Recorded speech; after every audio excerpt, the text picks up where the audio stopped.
You are listening to Alex Nanlohi Podcast, to know the Lord and to make Him known.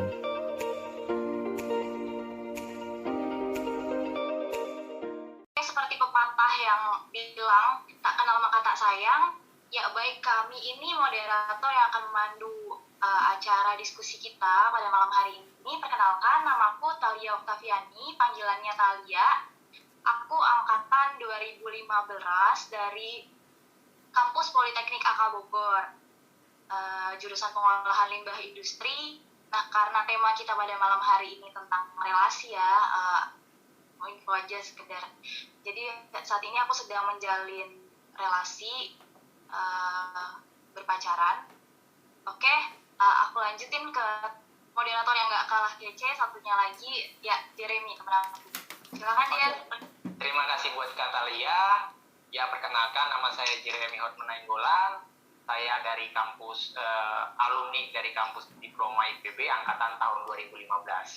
Kalau ditanya relasi, saya nggak punya, tapi sekarang saya statusnya terbuka untuk umum. Itu teman-teman, mungkin perkenalan singkat dari saya. Terima kasih Kak Thalia. Oke, thank you. Nah, tadi kita perkenalan dari moderator, sekarang kita pengen kenal sama pembicara kita ya, yang kece banget pada malam hari ini. Kita ditemenin narasumber kita. Oke, udah open cam tuh abangnya. Ya, Bang Alex Nanlohi.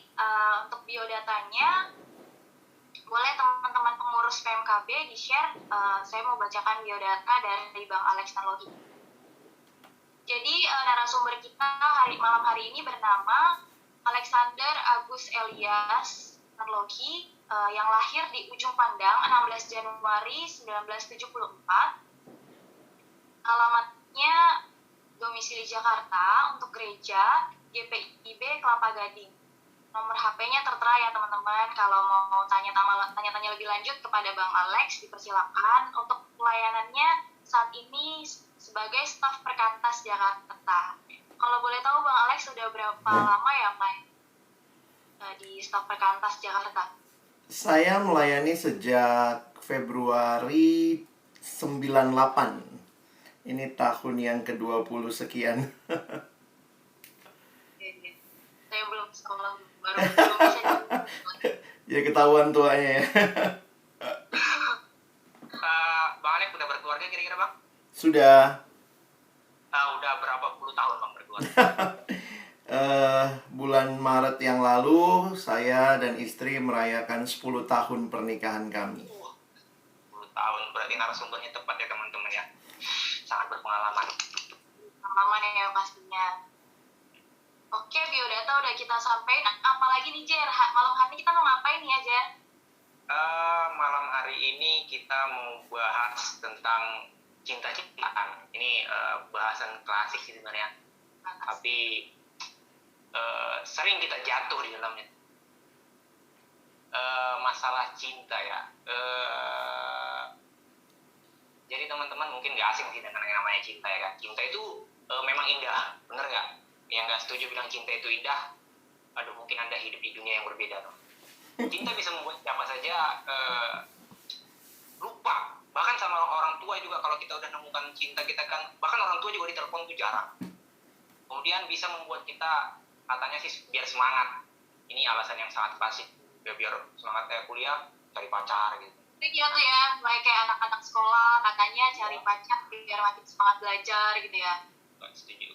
Nah, tapi teman-teman malam ini kita mau belajar teman-teman. Apakah cinta itu atau mungkin ya pasangan hidup atau mungkin ya namanya hubungan relasi antara pria dan wanita yang lebih dalam, bisa nggak ini kita bawakan ke hadapan Tuhan, membuat kita semakin berelasi dengan Tuhan? Mungkin banyak hal-hal yang bakal kita pertanyakan malam ini.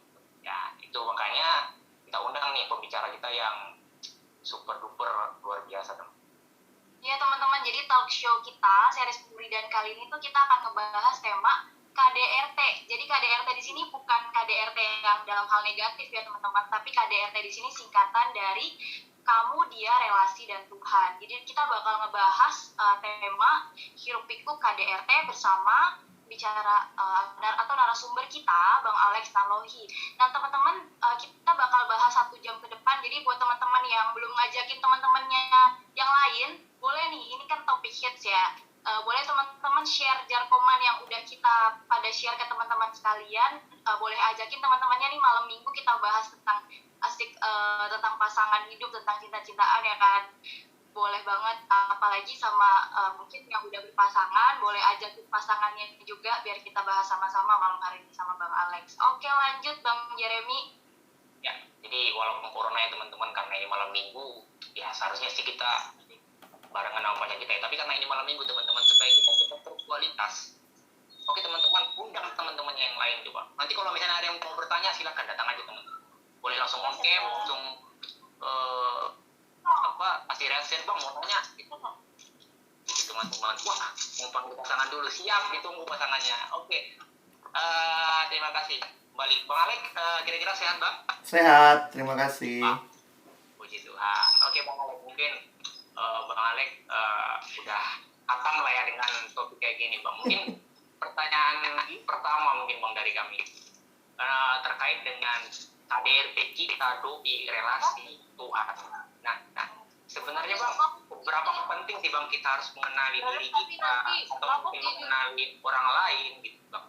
Karena seringkali ya Bang, kita anak muda zaman sekarang itu ya pas awal-awalnya pendekatan itu pede banget, menggebu-gebu banget, bahkan tiap malam minggu dijemputin, antar jemput kayak ojek gitu ya Bang. Tapi lama-lama udah jadian lama-lama melempem, bahkan ke pernikahan Bang, kalau kita lihat itu lama-lama pegangan tangan aja, apa ini malu-maluin, nah gitu Bang. Gimana Bang kira-kira? Oke, saya mulai dengan mengingatkan kita terlebih dahulu. Kita ini adalah manusia yang dicipta oleh Allah. Dan Allah yang menciptakan kita, Allah yang menciptakan manusia, karena kita ini kan segambar dan serupa dengan Allah. Allah yang menciptakan kita sebagai manusia yang berelasi. Jadi itu desainnya Allah buat hidup kita. Jadi di dalam kehidupan kita, kalau kita ingat di dalam Alkitab dikatakan tidak baik kalau manusia itu seorang diri. Jadi sebenarnya ayat itu bukan hanya bicara pacar-pacaran sebenarnya, tapi sebenarnya ini bicara tentang kemanusiaan yang sangat mendasar. Manusia makhluk sosial itu bukan teori sosiologi belaka, tapi itu apa yang Alkitab sampaikan, itu Tuhan, rancangannya Tuhan.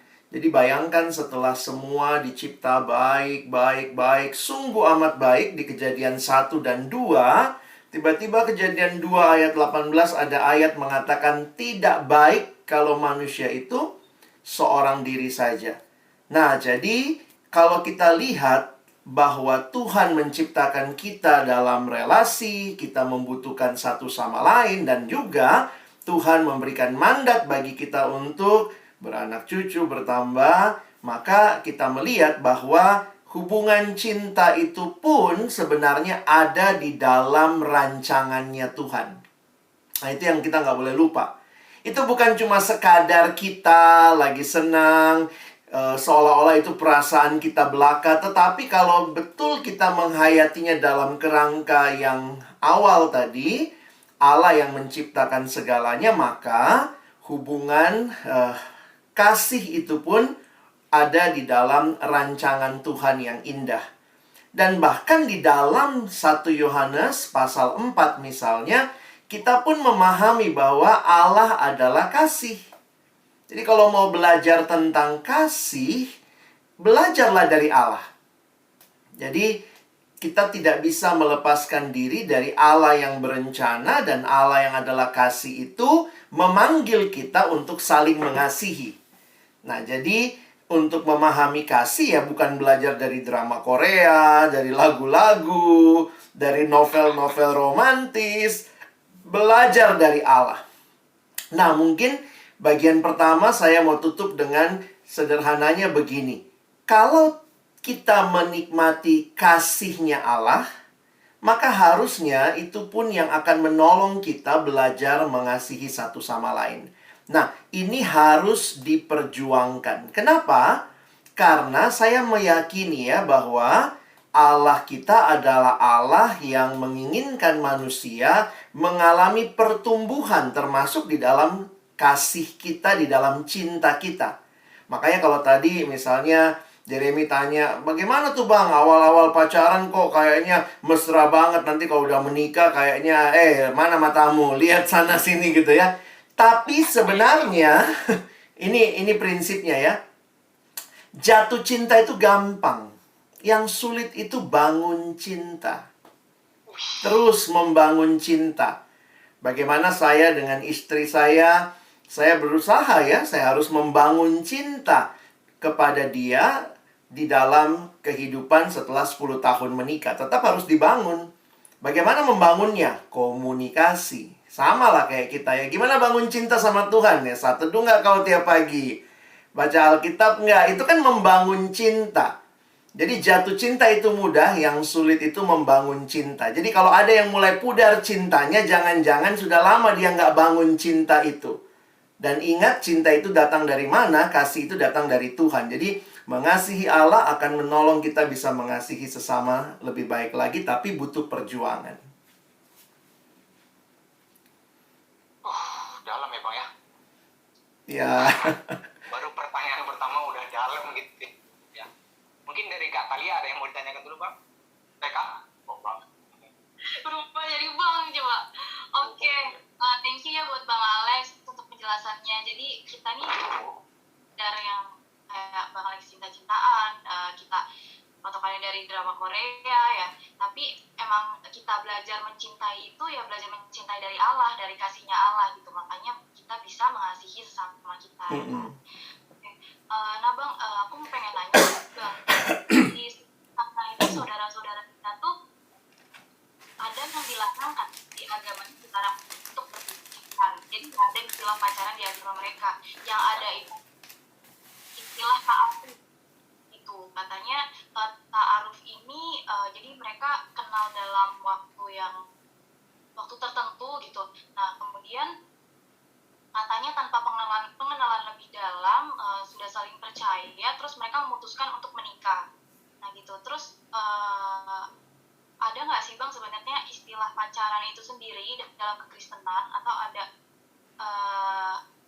cerita apa yang kira-kira kita bisa jadikan itu sejenis seperti hubungan untuk berpacaran?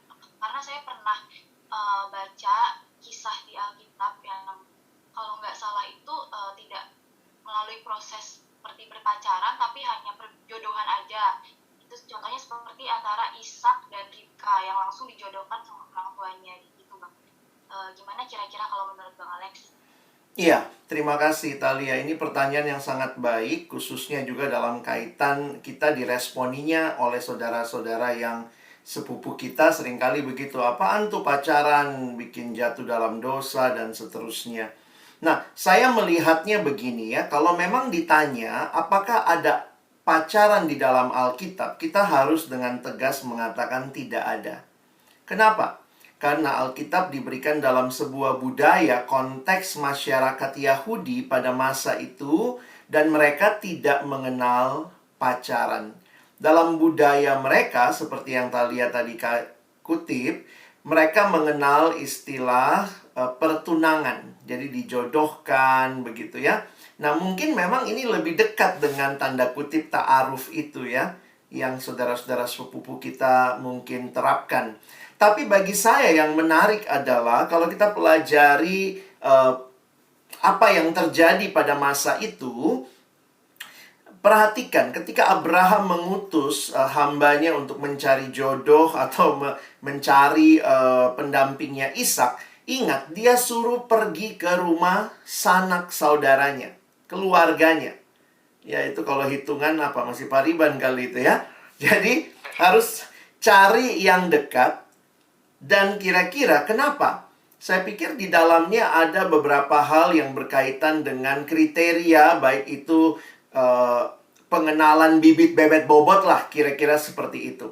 Jadi, jangan juga berpikir seolah-olah pertunangan itu pun pertunangan yang tanda kutip tanpa ada pertimbangan. Nah, di dalam budaya kemudian yang berlangsung dalam masyarakat Yahudi, menarik juga kalau kita perhatikan apa yang terjadi pada orang tua Yesus. Masih ingat Maria sama Yusuf? Nah, pertanyaan kita, loh, kenapa mereka disebut tunangan? Karena itulah istilah yang ada pada waktu itu. Di dalam masa pertunangan di kemudian hari, di masa orang tua Yesus, itu orang yang bertunangan, mereka itu sudah seperti menikah ikatannya, sekuat menikah, tetapi belum menikah karena masih bertunangan.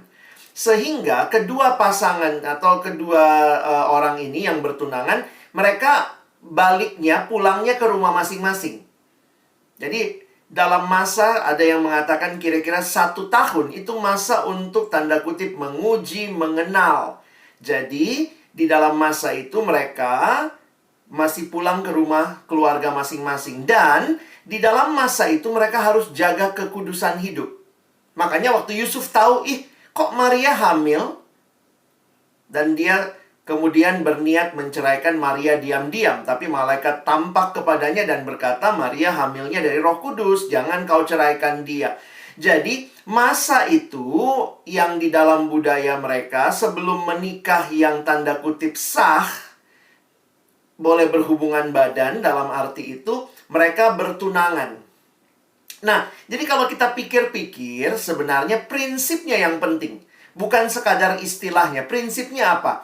Bahwa sebelum pernikahan itu ada masa perkenalan. Ya. Nah, pada masa itu perkenalannya namanya tunangan. Nah, tunangannya itu kalau lihat orang tua Yesus, itu harus jaga kekudusan dan seterusnya. Dan menariknya lagi kalau kita perhatikan bahwa kalau kedapatan tidak setia, Yusuf itu sebenarnya berhak menceraikan Maria. Jadi pertunangan masih bisa putus kalau kita lihat. Nah, di dalam istilah kita di zaman modern, maka kita menyebutnya, saya pikir walaupun kita tidak sedalam pertunangan ikatannya, tetapi masa pengenalan sebelum pernikahan itu yang kita sebut pacaran. Jadi, kalaupun tidak ada konsep pacarannya di dalam Alkitab, tetapi ada prinsipnya, di mana kita butuh mengenal pasangan kita. Nah, itu kira-kira yang saya pikir harus kita pahami, sehingga kita sebenarnya terbuka. Pacaran yang benar tujuannya pernikahan. Karena kan dalam rangka mempersiapkan pernikahan. Makanya kenapa pacaran jadi tidak benar? Sampai kita dikritik sama saudara kita, pacaran-pacaran, grepe-grepe, berhubungan. Akhirnya mereka bilang, ta'aruf aja. Karena orang yang melakukan pacaran tanpa tujuan. Tujuannya apa? Nggak jelas. Pacaran kenapa? Ya sudahlah, jomblo, males jomblo terus. Pacaran adalah supaya punya pacar, bisa cium-ciuman, pegang-pegangan, bisa berhubungan badan. Kalau itu yang jadi konsep, maka sebenarnya kita sendiri membuat konsep pacaran itu makin terlihat tidak baik dan tidak benar. Saya menghayati kalau pacaran tujuannya pernikahan, maka karena pernikahannya kudus, maka pacarannya pun harus kudus. Nah, mungkin itu yang saya pikir, jangan takut berpacaran. Kalau yang sana bilang nggak ada pacaran, pacaran itu cuma bikin jatuh dalam dosa, itu pacaran yang nggak benar. Tapi kalau kamu pacaran dengan benar, justru itu kesempatan yang baik untuk mengenal pasanganmu sebelum melangkah ke jenjang yang lebih lanjut. Bang, aku mau nanya ya, ada pertanyaan dari pernyataan Abang tadi. Yang Abang bilang, prinsip dari pacaran itu yang penting ya, Bang. Nah, jadi Bang, misal nih, kan masih sampai sekarang, aku rasa kayak perjodohan itu masih ada, Bang. Perjodohan yang satu dari ini, satu dari ini. Baik. Keduanya tiba-tiba nyatu, langsung disuruh nikah. Nah, prinsip itu bagaimana, Bang? Atau kemudian, Abang bilang tadi ada waktu untuk bisa saling mengenal. Nah, contoh nih, kita pacaran nih. Ada nggak waktu tertentu, Bang? Kira-kira atau mungkin 1 minggu, 2 minggu, 3 bulan, supaya benar-benar meyakinkan kita kalau udah cocok nih buat menikah, nah, gitu. Wah, ini pertanyaannya menarik, tapi juga dijawabnya nggak mudah ya, karena sebenarnya pacaran ini sebuah relasi itu seni ya, ketimbang teori. Jadi ada yang bilang gini, pokoknya harus pacaran minimal sekian lama. Jadi sebenarnya gini, pacaran yang baik itu berapa lama sih? Nah, apakah 1 minggu cukup? Apakah 2 minggu cukup? Apakah 10 tahun baik? saya tetap melihat bukan masalah status pacarannya, tapi kualitas pacarannya. Jadi, apakah di dalam masa itu benar-benar terjadi pengenalan? Nah, memang saya tidak menutup mata karena di Alkitab ada dan saat ini pun ada pertunangan. Tetapi kita pun ada di masyarakat yang semakin modern di mana orang punya hak. Atau orang tua pun mengerti ya. Ada secara umum masyarakat kita sekarang kita punya hak untuk memilih gitu ya. Kita punya hak untuk menolak pertunangan atau perjodohan. Tapi bagi saya yang penting sebenarnya begini nih. Apakah pengenalannya sejauh mana? Bagi saya, kalau kita bicara pengenalan, memang tidak ada pengenalan yang tuntas sebelum memulai relasi. Bahkan, sesudah menikah pun, itu pengenalan tetap terjadi. Jadi saya belum bisa berkata juga saya sudah kenal semuanya tentang istri saya. Kita terus makin mengenal. Dan bayangkanlah kita ini manusia yang akan terus makhluk yang berelasi saling mengenal terus. Karena kalau saya sudah bilang, saya udah kenal istri saya, berhenti. Ya udah, selesai. Saya nggak bangun cinta lagi. Tapi saya terus mengenal. Kalau kalian punya orang tua, sudah menikah 30 tahun, 25 tahun. Kadang-kadang masih gini ya, bapakmu atau mamamu ngomong, nggak ngerti aku sama bapakmu itu. Lah, udah 25 tahun, nggak ngerti. Apalagi kita, anaknya baru lahir kemarin gitu ya. Karena apa? Karena memang sebenarnya pengenalan itu terjadi selamanya, selama hidup. Nah, sehingga paling tidak, apa pengenalan yang paling dasar? Kalau saya lihat yang paling dasar sebenarnya lihatlah apakah, ya memang kalau bicara pacaran, ya pastikanlah ya, dulu abang selalu nomor 1 harus seiman. Sekarang saya ganti, nomor 1 lawan jenis dulu ya. Lawan jenis, lalu seiman. Pastikan itu. Lawan jenis, seiman, tapi saya mungkin perlu tambahkan lagi, seimannya ini bertumbuh. Dan ya, mungkin bagian yang lain, ya dia cinta kamu ya. Cinta Tuhan, cinta kamu. Kalau dia nggak cinta kamu, meskipun cinta Tuhan, ya kau bertepuk sebelah tangan. Bagi saya, itu sebenarnya standar minimal. Sehingga, nah saya kasih tahu ya, sehingga di dalam beberapa kasus, bahkan di zaman modern, ada alumni PMK yang dijodohkan. Kenalnya nggak lama, tapi dia berani melangkah. Nah, saya pernah perhatikan karena dia melihat 3 hal ini. Pertama, lawan jenis. Kedua, orang itu cinta Tuhan dan bertumbuh. Dan yang ketiga, orang itu cinta dia. Walaupun itu kan harus dibangun. Cinta itu harus dibangun. Jadi kalau ada yang nanya, Bang, gimana dengan perjodohan? No problem kalau saya pikir kamu sangat meyakini Tuhan memimpin. Dan perhatikan paling tidak 3 hal itu. Memang kalau kita lihat pacaran, seolah-olah tuh banyak kebebasan dari kita ya. Tetapi bahkan dalam kebebasan itu pun saya pikir 3 prinsip dasar ini harusnya teman-teman pikirkan dengan mendalam. Mungkin gitu sih, Dek. Ada sebenarnya Bang waktu tepatnya ya pengenalan itu selamanya ya Bang ya. Iya, makanya pengenalan dasarnya 3 itu aja lah. Berarti kalau udah putus nyambung berarti kurang kenal gitu ya Bang. Nggak bisa bilang gitu juga. mesti digali itu ya, mesti ditolong kenapa putusnya, apa yang terjadi. Oke. Katal gimana Katal? Oke, tadi kan Bang Alex ada bilang yang minimal menurut Bang Alex itu untuk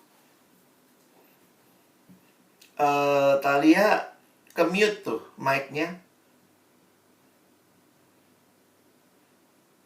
seiman dan cinta kamu. Nah, sering juga kan kita Bang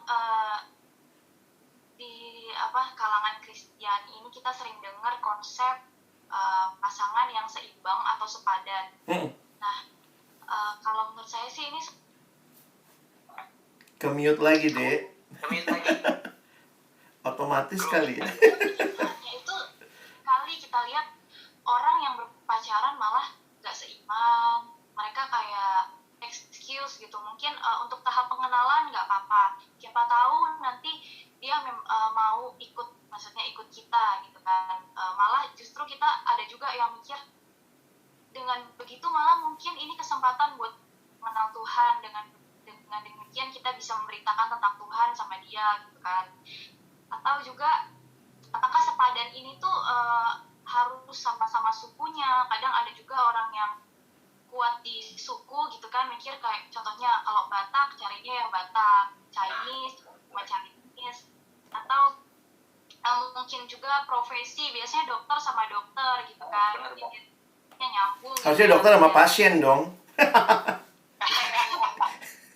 Untuk ini bang, pasangan itu dokter sama pasien ya boleh juga kayaknya ya. Nah, atau ada juga nih yang nanya dari Slido, gimana kalau ininya pasangan kita itu ada perbedaan di usia yang cukup jauh mungkin. Gimana kira-kira bang konsep seimbang atau sepadan dan yang benar itu? Oke. Saya coba share screen sebentar. Ada satu hal yang saya mau tunjukkan buat kita ya. Dari mana istilah itu? Dari mana istilah pasangan yang sepadan? Nah, saya mau tunjukkan bahwa di dalam Alkitab, istilah itu muncul sebenarnya di dalam kitab Kejadian ini ya. Kejadian 2 ayat 18-25. Perhatikan ayatnya. Di dalam ayat ini dikatakan, Tuhan Allah berfirman, tidak baik kalau manusia itu seorang diri saja. Aku akan menjadikan penolong baginya yang sepadan dengan dia. Jadi, saya harus katakan jujur ya, kata sepadan ini sudah banyak kita kasih masukan arti yang tidak ada dalam arti awalnya. Jadi ini kita tambahkan pengertian Alkitab dengan hal-hal yang kita lihat sebagai sepadan, versi kita. Di dalam Alkitab versi sepadan masih ingat Allah ciptakan Adam kan? Lalu waktu itu Tuhan bilang, tidak baik kalau manusia itu seorang diri. Aku akan jadikan baginya penolong yang sepadan dengan dia. Tapi unik juga, apa yang terjadi di ayat 19? Lalu Tuhan Allah membentuk dari tanah segala binatang hutan, segala burung di udara. Dibawanyalah semua kepada manusia itu untuk melihat bagaimana ia menamainya. Dan seperti nama yang diberikan manusia itu kepada tiap-tiap makhluk yang hidup, demikianlah nanti nama makhluk itu. Loh, tidak baik kalau seorang diri. Kenapa Tuhan bikin kebun binatang ayat 19 ya? Itu ada hewan, semua burung. Lalu disuruh Adam kasih nama ya. Adam disuruh kasih nama. Jadi kucing nggak pernah milih, aku kucing dong. Enggak, itu Adam yang bilang, kucing kau, ya. Monyet juga gitu, monyet kau. Bukan dia yang milih, aku monyet dong, gitu ya. Nah, menariknya, apa yang terjadi Adam lakukan nih ya. Perhatikan ayat 20. Manusia itu memberi nama kepada segala ternak, kepada burung-burung di udara, dan kepada segala binatang hutan. Tetapi baginya sendiri ia tidak menjumpai penolong yang sepadan dengan dia. Jadi apa arti sepadan? Kira-kira apa, Jeremy? Intinya sama gitu bang. Kenapa hewan-hewan ini nggak bisa dibilang sepadan? Karena nggak sama kayak manusia gitu. Nggak sama kan? Saya membayangkan gini ya. Tuhan itu, ayat 18, Tuhan yang bilang, nggak baik manusia itu seorang diri. Tapi lucunya, atau uniknya lah ya, Tuhan itu nggak langsung bikin Hawa. Saya bayangkan kalau Tuhan langsung bikin Hawa, lalu dibawa sama Adam, lalu Adam nanya, ini buat apa ini? Tuhan bikin dulu kebun binatang ini ya. Lalu Adam disuruh kasih nama hewan-hewan. Kira-kira pertanyaannya, kenapa Adam sadar dia butuh penolong? Tuhan ciptakan mana dulu? Ayam atau telur? Telur ayam. Kita orang Kristen bilangnya ayam ya. Ayam. Tuhan ciptakan ayam. Nah, pertanyaan saya, berapa ekor ayam pertama Tuhan cipta? Minimal berapa ekor? Sepasang. Pasti sepasang. Jadi Adam itu ngasih nama, Om Gajah, Tante Gajah, Om Monyet, Tante Monyet. Lewatlah semua dia kasih nama. Om Tikus, Tante Tikus. Dia ngelihat, ih, pasang-pasangan. Kok aku sendiri? Makanya di ayat 20, Adam yang sadar dia tidak punya penolong yang sepadan. Di ayat yang 18, Tuhan yang bilang tidak baik. Tetapi Tuhan membangkitkan kesadaran Adam, dia butuh penolong yang sepadan. Jadi apa arti penolong yang sepadan? Manusia Itu aja Alkitab. Simple ya. Kita itu yang kasih pengertian-pengertian sepadan yang tidak ada di Alkitab. Jadi kalau saya harus katakan, pengertian sepadan yang kita kasih sekarang itu sebenarnya pertimbangan-pertimbangan psikologis, sosiologis. Kenapa harus satu suku? Biar gampang adatnya. Jadi, itu kan pertimbangan sosiologis. Jadi, tidak ada sebenarnya di Alkitab kalau mau pakai ayatnya sepadan. Itu ayat yang pertama kali muncul cuma manusia. Jadi bilang bapak mamamu, Mak, Pak, yang penting manusia dan lawan jenis. Cukup lama gitu ya. Kalau dibilang harus satu suku, Ya, karena kita bilang gitu ya, Bang. harus sepadan. Alkitabnya bapak mama mungkin yang beda ya. Nggak tahu. Jadi, kalau bagi saya gini aja, Tuhan memang sudah kasih yang jelas di Alkitab. Tapi juga Tuhan kan kasih kita akal budi untuk pertimbangan-pertimbangan psikologis. Beda umur yang terlalu jauh bagaimana? Itu bukan masalah sepadan, itu masalah psikologis. Kamu siap misalnya, kamu perempuan, suamimu lebih tua 20 tahun misalnya. Atau ternyata laki-laki, pacarmu lebih tua 3 tahun dari kamu. Nah, itu kan pertimbangan tidak ada sepadan. Saya karena ikut Alkitab harus sepadan. Mesti kau lebih muda dari saya. Itu nggak ada ayatnya ya. Itu hati-hati memberi makna PA kita yang nggak beres nanti. Nah, jadi kita bisa bahas tuh secara psikologis. Kenapa secara sosiologis menikah sesama suku tuh lebih gampang, lebih baik. Tapi kembali lagi, Tuhan tidak pernah memaksudkan hanya sama satu suku. Yang penting nggak sama hewan lah ya. Oke, kasih Bang. Itu jawaban dari sepadan yang sebenarnya teman-teman ya, jangan dilebih-lebihkan lagi ya.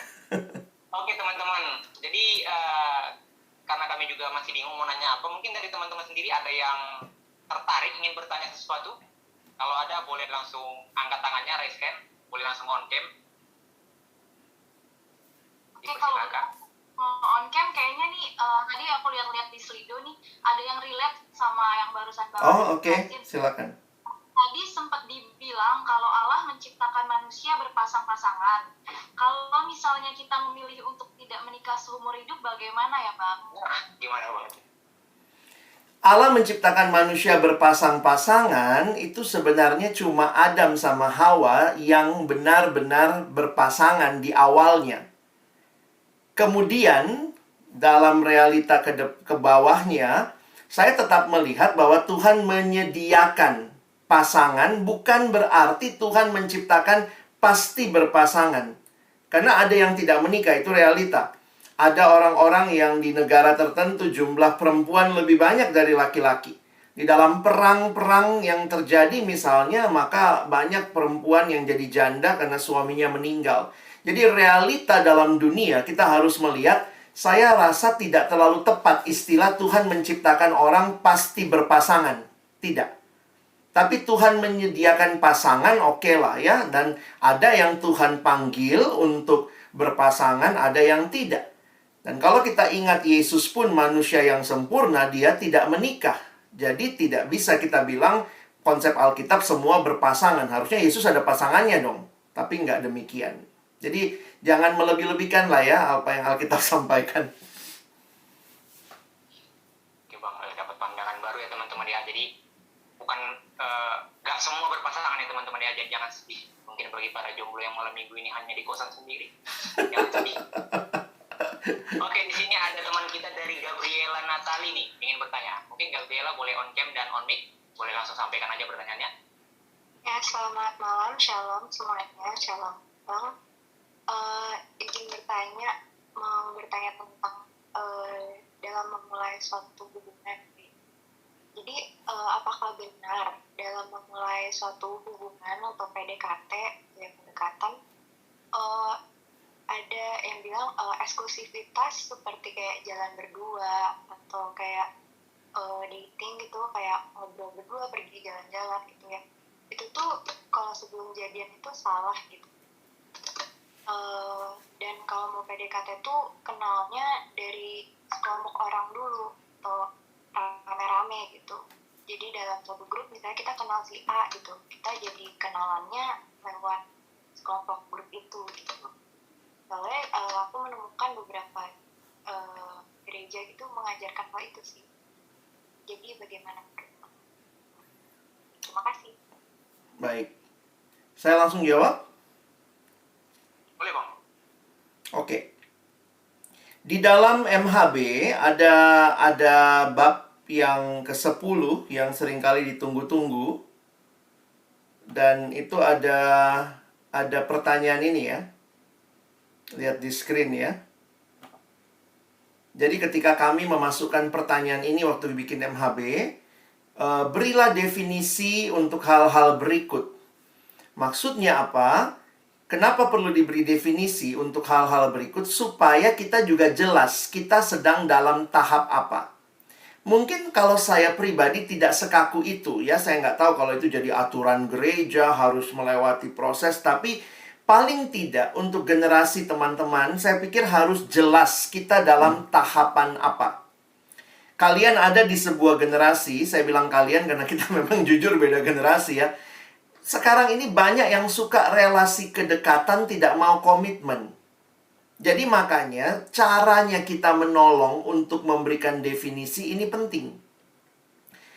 Kalau jalan berdua, ngobrol berdua, cukup dekat, WA-WA-an atau lain-lainan, pertanyaannya sudah makan belum, terus ditanya, kamu pacaran? Enggak, masih PDKT. Nah itu berlebihan itu ya. Agak perlu dipertanyakan karena realitanya begini. Kenapa nggak pacaran aja? Kami masih takut, Bang. Takut putus. Kamu takut putus, tetapi kamu sudah sangat dekat, tapi tidak berani berkomitmen. Jadi masalahnya, bagi saya, kenapa ini penting ya? Memberi definisi. Perhatikan ya, kalau saya tambah dengan berteman. Saya punya ponakan, waktu dia TK, kita tanya sama dia perempuan. Siapa aja di kelas yang cowok gitu. Dia berulang, ada si Marcel, ada si Kevin, ada si ini. Semua nama temannya dia sebutin. Terus kita tanya, cowokmu yang mana? Biasalah kita om-omnya kan bercanda gitu. Yang mana pacarmu? Oh si Kevin, si Marcel, si Roy. Semua cowok juga pacarnya dia. Nah, itulah anak TK. Bayangkan kalau kamu sudah kuliah. Sudah di tahap kedewasaan tertentu, tapi semua orang juga kau perlakukan sama. Semua orang juga pacarmu, semua orang juga baik gitu. Oh, nggak bisa. Kamu bikin PHP itu, yang laki-laki itu, maaf Roy. Yang laki-laki itu, kalau begitu, kamu jadi nggak tahu ini tahapannya apa. Makanya saya suka tanya, apa bedanya teman sama sahabat? Teman lebih banyak. Karena kita bisa berteman dengan siapa aja, tapi sahabat lebih dikit. Karena sahabat itu bisa lebih dalam relasinya. Lalu sahabat sama pacar bedanya apa? Ya jelas, sahabat bisa sesama jenis. Pacar sudah masuk kepada lawan jenis. Lalu apa bedanya pacar sama sahabat? Boleh nggak sahabatan dekat dengan lawan jenis? Boleh. Tapi apa bedanya sama pacar? Ada komitmen. Nah itu yang harus diperjelas. Kamu pacarku, aku pacarmu. Jadi ada komitmen. Tunangan, bedanya sama pacaran apa? Ada yang bilang, lebih mahal bang. Iya ya, kalau tunangan ya. Lebih mahal memang ya. Tapi poinnya adalah, waktu tunangan itu sudah diketahui umum.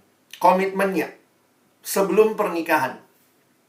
Dan kalau pentunangan, pacaran masih bisa putus. Itu realitanya. Pernikahan, ya kesatuan yang dalam Tuhan dan itu tidak boleh diceraikan. Kenapa definisi seperti ini penting? Supaya teman-teman juga terjaga. Saya harus katakan kalimat ini buat kita semua ya. Dalam pengalaman saya membimbing, saya menemukan kedekatan lawan jenis pria wanita tanpa komitmen itu cenderung menyakitkan. Saya ulangi. Kedekatan relasi pria wanita tanpa komitmen itu cenderung menyakitkan. Tapi kalau kamu nanya, bang, kami kan lagi PDKT. PDKT lah yang sewajarnya dan ada batas waktu. Jangan PDKT, ya kami PDKT-nya ini udah setahun bang. Hah? Setahun? PDKT, apa yang membuat kamu tidak melangkah? Kami belum yakin, tetapi setiap hari WA-nya, SMS-nya udah kayak orang pacaran. pergi kemana-mana berdua. Bagi saya sebenarnya itu cenderung menyakitkan. Beberapa kasus saya lihat tiba-tiba yang satu ketemu yang dia suka, ditinggal lah. Terus kemudian waktu yang satu sakit hati, yang sana bilang, loh, kami nggak ada apa-apa kok bang. Tapi saya bilang, kalian waktu PDKT kedeketan.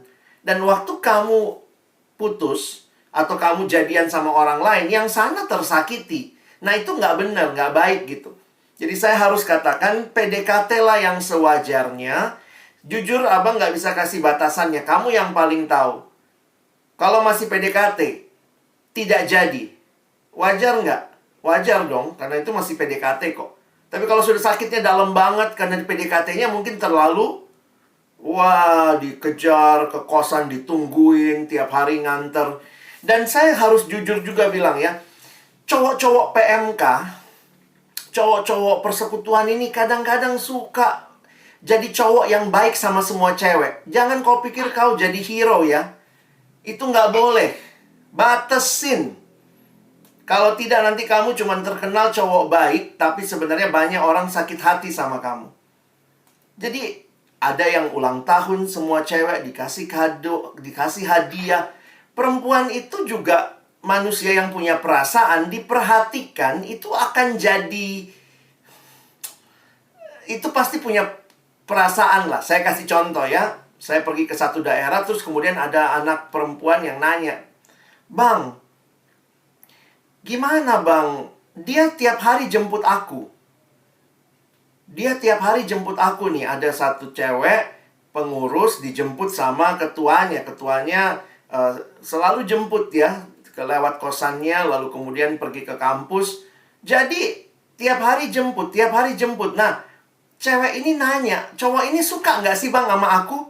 Saya bilang, kok nanya sama saya? Tanya sama dia dong gitu ya. Masa tanya sama saya? Tapi dia bilang, iya, tapi dia nggak pernah ngomong bang. Nah, kemudian dalam satu kesempatan saya tanya sama cowoknya, kamu kenapa menjemput dia? Enggak bang, kebetulan searah. Ya udahlah, saya jemput aja. Tapi ceweknya udah salah pengertian begitu. Jadi ini yang saya bilang, hati-hati loh. Kita pikir baik, ternyata itu merusak relasi sebenarnya. Dan bahkan saya bilang sama cewek ini ya, karena cewek ini bilang, bang boleh nggak aku tanya ke dia? Ini apa namanya? Saya bilang, tanya dong. Ini apa namanya? PDKT kah? Kamu jemput tiap hari? Pacaran kah? HTS-an kah? Jelas statusnya. Mau dibawa kemana hubungan kita? Perlu ditanya. Karena kalau tidak jelas, ini masalahnya ya, kita merasa kedekatan itu no problem. Padahal sebenarnya itu sudah menyakiti ketika itu break. Jadi mungkin saya nggak jawab pertanyaanmu langsung, Dek. Tapi cobalah pikir dengan baik. Sebatasnya kira-kira seperti apa.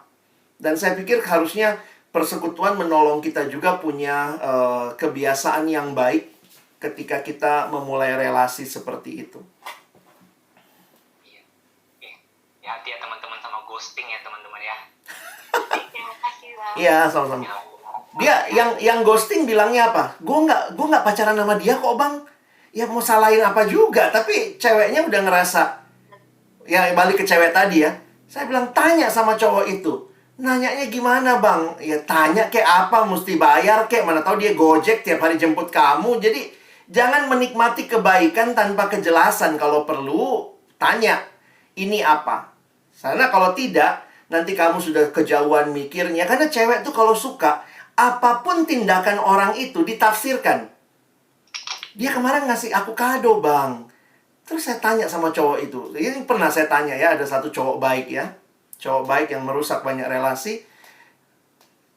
Bang, aku kasih juga sama si cewek ini kalau ulang tahun. Aku juga kasih sama si ini, kasih sama si ini. Saya bilang lah sama cewek itu, jangan GR kau. Kau cuma salah satu dari yang dia bayain. Tapi bang, dia beda. Dia beda. Nah, sudahlah, saya bilang kau tanya sendiri. Nggak berani bang, tapi aku rasa dia beda. Ya sudah. Sampai akhirnya cowok itu jadian, cewek itu baru bilang, iya ya bang, bukan aku yang dipilih. Sedih kali.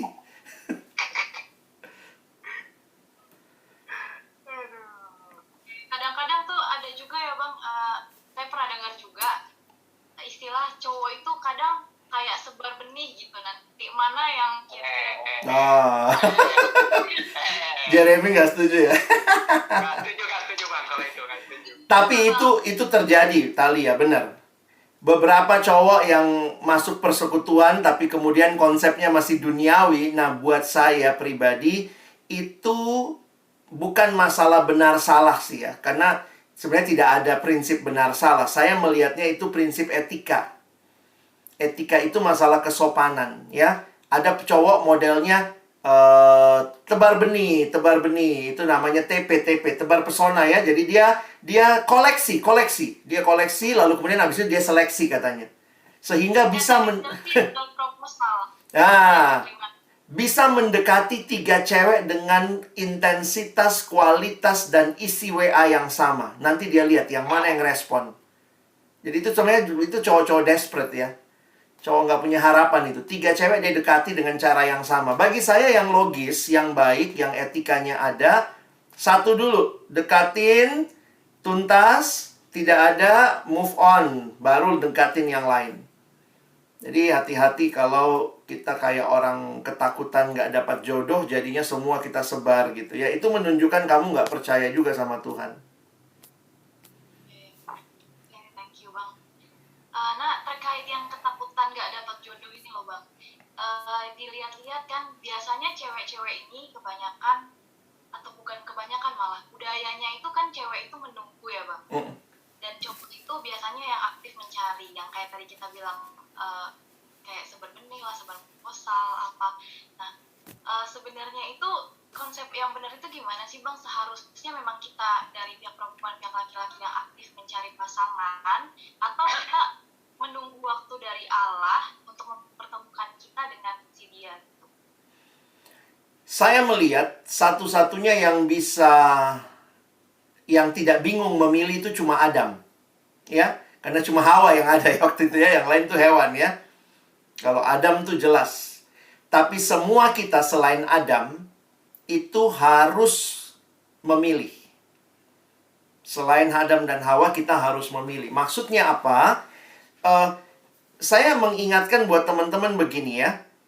Cobalah untuk melihat ini dua pihak. Nah, ini memang tidak mudah mengubah budaya di mana perempuan kayaknya hanya menunggu. Kalau saya dalam kondisi sekarang, saya harus ingatkan bahwa dua-duanya aktif lah. Paling tidak, aktif memperjelas relasi. Kalau kamu sulit, saya kan perempuan, Bang, saya masih nanyanya gimana. Nah, abang juga nggak bisa, ini teori cinta tuh nggak bisa diajarin gitu ya. Begini cara ngomongnya. Itu mengalir sebenarnya. Tapi kira-kira kalau memang kamu sulit, kamu pun bisa pakai, kalau saya pakai istilah sendi ya, engsel. Cari orang yang kenal kamu, kenal dia, dan tanya sama dia melalui orang itu. Ini khususnya buat yang perempuan ya, itu usaha yang bisa dilakukan. Sebenarnya ada nggak yang sedang dia doakan? Atau mau lebih eksplisit, apakah aku yang sedang dia doakan? Karena move-move-nya ini kok kayaknya nyasarnya ke aku. Kalau kamu sulit tanya langsung ke dia, mungkin tanya ke temennya atau pemimpin KTB-nya atau orang-orang yang dekat sama dia.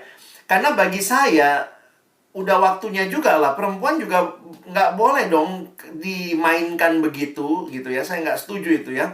Jadi, usahamu memperjelas itu bukan menjatuhkan harga dirimu, tapi justru karena kamu punya harga diri, kamu tidak akan biarkan dirimu menunggu tanpa kejelasan. Setuju, Bang. Kau laki-laki deh. Masalahnya, Cewek itu nggak diem aja gitu loh, Bang. ya masalahnya cowok-cowok Iya, persekutuan. cewek bingung, Bang. Cowok persekutuan ini takut ditolak. Padahal beberapa kali saya bilang gini ya. Kalau laki-laki takut ditolak, berhentilah jadi cowok. Begitu, udah nasib kita itu ya. Majulah, dari kau maju kan ketahuan dia terima atau tolak gitu. Dan perempuan juga tolong hargailah. Kalau ada cowok berani maju itu ya, udah 1 RT itu doain ya. Jadi hargailah. Jadi jangan langsung begitu dia maju baru tampangmu lihat dulu, ngaca kau kalau maju. Paling tidak hargai. Terima kasih, Bang. Sudah senang sama aku. Boleh ya, Bang, 1 minggu ya aku doakan juga. Nanti seminggu baru kemudian terbuka lah melihat baru, oh maaf Bang, kayaknya enggak. Dan yang cowoknya juga berani ditolak, oh iya deh, jangan, Aku bercanda deh minggu lalu. Enggak deh, kau pikirin sungguh-sungguh ya, aku bercanda. Jangan gitulah. Serius lah bilang makasih. Mungkin kalau Tuhan kasih keyakinan lagi, aku maju lagi ya. Oke Bang, terima kasih Bang penjelasannya. Tadi ada yang raise hand nih, boleh mungkin? Roy tadi ya. Ya, langsung yang raise hand tadi, boleh raise hand lagi nggak ya? Roy. Ya, makasih banyak Bang Jen, Katalia, dan Kak Alex. Saya izin bertanya nih, Ya. terkait tadi tentang tanam saham. Tapi bukan berarti ini lagi dirasain sekarang ya, cuman baru ke-trigger aja sesuatu tadi, dimana ada sebuah studi kasus. Jadi kita tertarik sama seseorang, tapi mungkin waktu sekarang itu terlihat masih belum untuk ya intinya ditolak lah, tapi kita merasa kalau kita analisa lagi kayaknya masih ada kesempatan nih. Tetapi kan Kak, kalau seandainya kita memperjuangkan satu orang saja, apalagi ini perjuangannya sampai lama, kan juga menghabiskan banyak waktu seperti itu. Apalagi kalau sampai perjuangannya itu, kalau seperti yang Kakak bilang tadi, sampai tuntas, apalagi perjuangannya bisa sampai mungkin setahun atau 2 tahun, kan itu kita menghabiskan waktu yang panjang seperti itu Kak. Nah, apakah salah kalau seandainya kita tanam saham atau tebar benih gitu, tapi kita konteksnya ini bukan mendekati mereka berdasarkan pendekatan kita, hanya sekedar menilai, oh dia sifatnya seperti ini, kita cari tahu, kita stalking lah seperti itu ya. Kita cari tahu apakah kesukaan dia sama juga dengan kesukaan kita, apakah cocok, hanya sekedar seperti itu saja Kak. Tidak seperti menebar-nebar perhatian yang berlebihan yang membuat dia. Jadi intinya tebar benih di sini lebih kepada kita banyak mengenal lawan jenis kita, karakter dia, sehingga nanti ketika saat yang tepat mungkin kita bisa seleksi mana yang paling tepat untuk kita perjuangkan berikutnya gitu Kak. Jadi seperti singkatnya itu kita mempersingkat waktu perjuangan gitu Kak. Ternyata ini Terima kasih banyak. Thank you. Kalau saya jadi perempuan dan saya tahu kamu ngejar saya, tapi pada saat yang sama kamu kenal yang lain, saya akan bilang kamu nggak serius sebenarnya nunggu saya gitu. Poin saya sebenarnya begini ya. Buat teman-teman yang lagi ngotot sama orang tertentu, sekalipun sudah ditolak, silahkan maju lagi, tetapi kamu kasih batas waktu. Kamu kasih batas waktu. Misalnya setahun inilah saya tungguin, mungkin waktunya tepat saya maju lagi. Tapi dengan kamu fokus kepada satu orang, bagi saya itu sebenarnya menunjukkan juga kegigihanmu untuk memperjuangkan cinta yang Tuhan berikan. Kalau ternyata bukan, maka itu kan juga bisa ya dengan kita kasih batas waktu yang sama-sama kita doakan di hadapan Tuhan. Ketimbang kamu pada saat yang sama bilangnya sedang nunggu yang satu ini padahal lagi buka peluang. Bagi saya sebenarnya kalau saya jadi perempuan dan saya tahu kamu begitu, saya bisa bilang kamu nggak serius sama saya gitu loh. Logikanya sederhananya begitu. Jadi mengenal yang lain bisa, boleh aja sahabatan ya. Dan memang potensi terbaik untuk jadi pacar tuh sahabat. Jadi sebenarnya proses seleksinya bagi saya di sahabat. Misalnya bagaimana caranya? Bang, siapa ya pacarku? Saya kadang bilang gini, list lah semua sahabat lawan jenismu.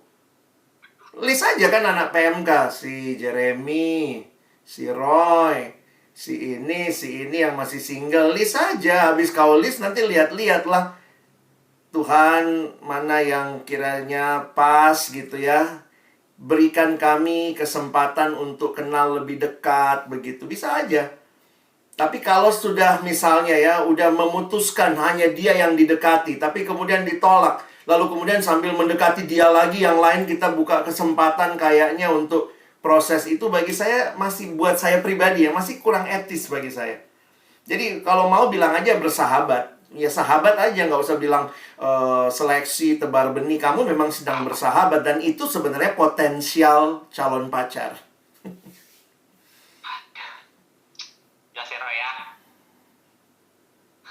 Makasih banyak Kak. Sama-sama. Mau nanya lagi Roy? Kalau boleh. Boleh? Boleh. Boleh. Oke. Ini Kak, kalau tadi kan pertanyaannya seputar trik-trik untuk berpacaran ya gitu ya. Nah ini kita kan juga kan bahas soal relasi dengan Tuhan ya. Apabila sudah ini ya berrelasi ya. Nah saya kepikiran kalau seandainya ada orang mengatakan saya ingin pacaran dengan dia untuk merubah kehidupannya. Nah kasusnya seperti ini Kak. Tapi banyak orang yang bilang kamu jangan mencobai diri. Kalau seandainya kamu tidak bisa, malah kamu yang terikut dan kehidupanmu akan semakin turun. Bukan kamu membawa dia semakin naik.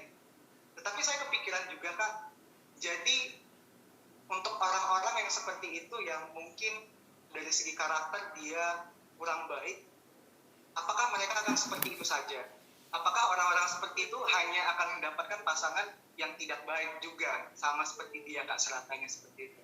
Apakah orang-orang seperti itu tidak bisa menerima kesempatan untuk mendapatkan kasih dari orang yang baik, yang ingin mendorong dia kepada Tuhan gitu Kak? Itu Kak, makasih. Thank you. Saya melihat Tuhan selalu punya cara untuk orang-orang miliknya.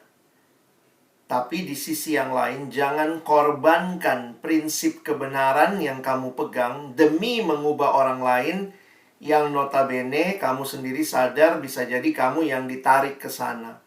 Jadi, mungkin kalau pakai bahasa sederhananya ya, biarkanlah yang tadi Roy pikirin itu urusan Tuhan lah sama orang itu. Jangan berusaha jadi Tuhan, ingin menolong semua orang, akhirnya nanti kita kawinin semua karena kasihan kalau nggak ada yang menafkahi, kitalah yang mengawini semua. Padahal sebenarnya itu sedang berbicara hal yang tidak pas begitu. Jadi kita tetap meyakini bahwa prinsip itu penting. Makanya kalau saya menambahkan, bukan cuma seiman loh, seiman dan bertumbuh. Loh bang, nanti bagaimana yang nggak bertumbuh, bagaimana yang nggak? Itu Tuhan punya cara lah. Tapi paling tidak buat kamu, itu punya prinsip itu. Sehingga misalnya, kalau misalnya pacarmu atau calonmu itu kurang bertumbuh, maka masa pacaran cobalah lihat, bisa nggak kita bertumbuh bersama? Ini kan masa mengenal. Bagi saya lebih baik seperti itu, ketimbang kita sudah berani melangkah ke tahap seperti pernikahan tanpa melihat orang ini berubah atau tidak, bertumbuh atau tidak. Ya, sebenarnya kalau abang cerita, saya nggak terlalu enak cerita ya, karena ini banyak kasus alumni-alumni yang kita layani. Itu karena salah pilih pasangan, aduh sedih banget hidupnya. Jadi makanya kadang-kadang saya mikir gitu ya, ada alumni misalnya cari pasangan ya cuma sesama Kristen nih. Yang penting Kristen bang, umurnya udah nambah, takut nggak dapat, ya udah carinya asal Kristen, tapi bukan Kristen bertumbuh, bukan Kristen yang cinta Tuhan. Jadi begitu menikah, pasangannya ini biasa melayani, akhirnya nggak melayani lagi. Kenapa? Suaminya mungkin mengatakan nggak usah lah itu pelayanan-pelayanan, ngasih persembahan nggak usah lah itu, buat tabungan kita lah itu. Jadi ada hal-hal yang akhirnya saya lihat, iya ya, ini cuman karena masalah pasangan yang tidak dipertimbangkan dengan baik. Cuma asal Kristen. Jadi saya ketemulah beberapa kasus seperti itu, dan itu yang membuat saya ya agak ketat ya, meyakini Tuhan pasti siapkan. Kalau memang Tuhan mau kamu menikah, masa Tuhan biarkan? Pasti Tuhan siapkan. Kadang-kadang untuk yang perempuan ya, kadang waktu dia jadi pengurus di kampus, cari pengurus, nggak boleh yang ngerokok. Nanti suaminya ngerokok juga nggak apa-apa. Sedih banget hati saya. Jadi beberapa kali saya lihat gitu ya, jauh kali dek kau turunkan standarmu. Dalam pengertian memang tidak ada laki-laki yang sempurna, tidak ada perempuan yang sempurna, tetapi jelaslah pertumbuhannya paling tidak. Jadi jangan cuma sekadar Kristen. Beberapa banyak yang suka DM saya ya, dan DM-nya tuh sedih-sedih, mengerikan. Alumni kita ya, bilangnya gini, menurut abang boleh nggak cerai? Saya perhatikan, ini pertanyaannya menjebak atau apa ya? Terus kemudian saya bilang, Dek, kau kan tahu kan pasti jawaban abang tidak boleh cerai. Terus dia bilang, iya bang, saya sudah yakin itu jawaban abang. Tapi bayangkanlah Bang, ketika Abang misalnya, bayangkan Bang, saya sedang hamil 8 bulan, menunggu lahiran. Suami saya lagi berlibur dengan seorang perempuan di sebuah pulau. Saya kaget baca itu. Pertanyaan saya apa? Dapat di mana dek suamimu gitu ya? Kan itu bagi saya, di mana kau ketemu suami kayak gitu? Dia bilang, iya Bang, karena takut tidak menikah, aku lihat ada orang yang Kristen, dikenalkan, ya sudahlah, nggak apa-apalah Kristen, dia tidak hidup sungguh-sungguh dalam Tuhan. Saya pikir nanti saya bisa ubah dia. Nggak mudah. Jadi kalau mengubah orang, itu bukan tujuan pernikahan. Ingat ya, tujuan pernikahan bukan mengubah orang. Kalau mau dengan baik, ubah dulu dia. Dalam arti bertumbuh dulu, baru kita jalan. Tentu pertumbuhan itu naik turun ya. Tapi ini, jangan korbankanlah prinsip. Yang lain itu urusan Tuhan. Tapi jangan jadi takut menikah ya.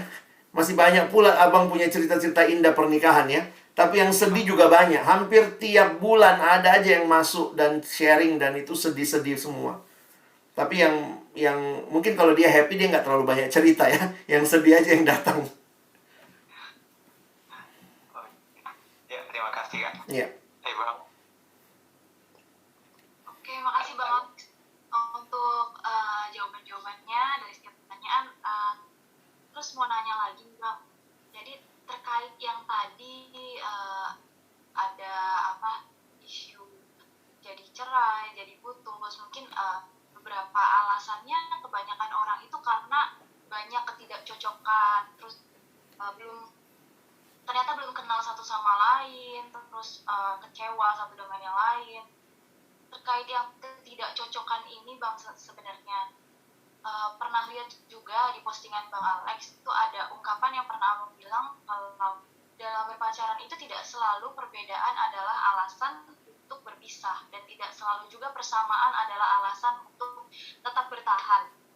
Bukankah malah sebenarnya kebanyakan orang itu, hubungan banyak orang itu pisah karena ketidakcocokan ya kan, dan malah makin meyakini dengan banyaknya ketidakcocokan ini, apa ini suatu tanda gitu dari Tuhan, yang seperti konfirmasi gitu dari Tuhan.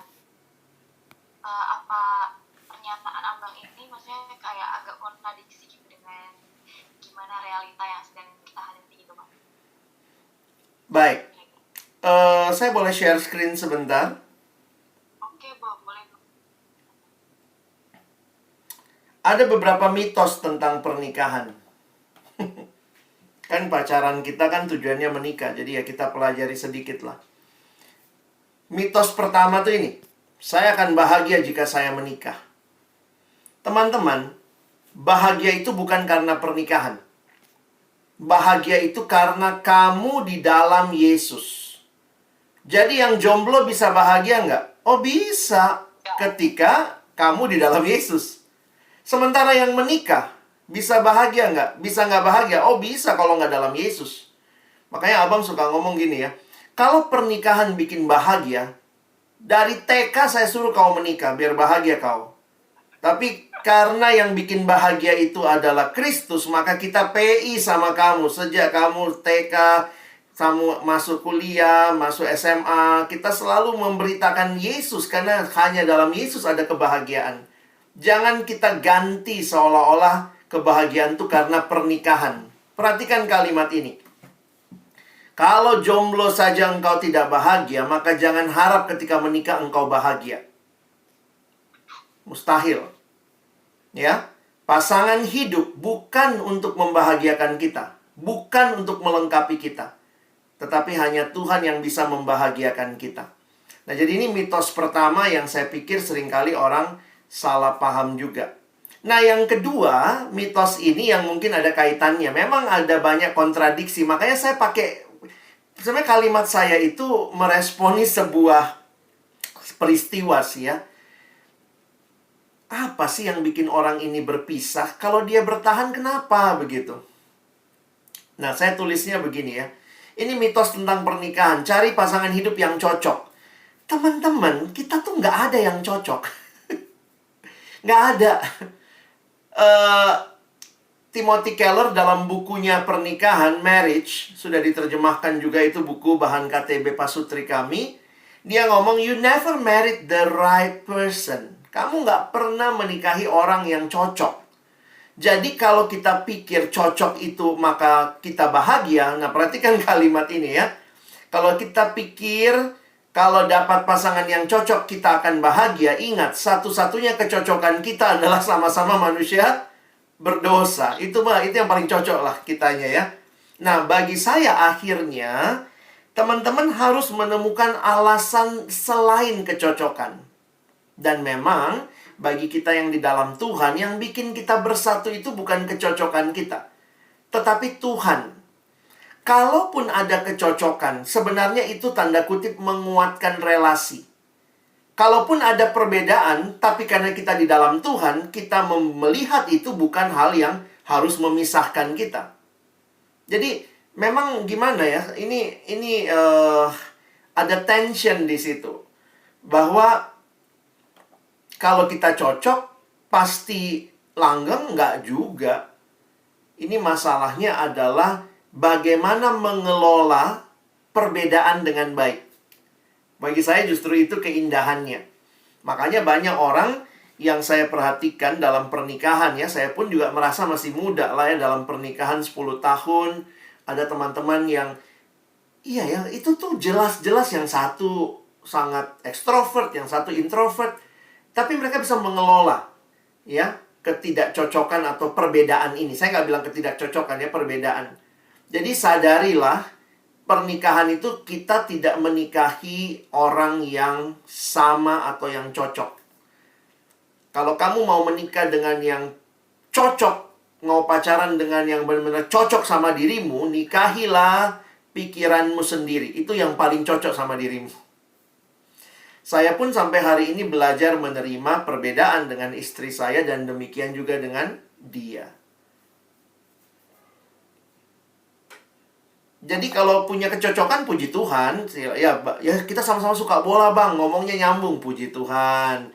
Tapi bukan cuma itu, kamu harus menyikapi misalnya perbedaan. Iya bang, dia tidak terlalu suka misalnya lihat orang begini, saya sebenarnya suka. Nah itu kan perbedaan yang tinggal dikelola. Nah kalau dalam Tuhan kita ada kerendahan hati, ada pengampunan, ada belajar menerima. Nah makanya saya lihat kuncinya sebenarnya kehadiran Tuhan di dalam kecocokan maupun ketidakcocokan kita, perbedaan ataupun persamaan kita.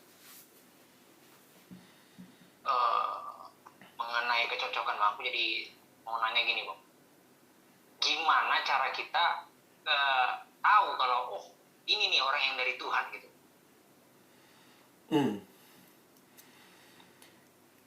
Ada hal-hal yang sudah jelas di Alkitab.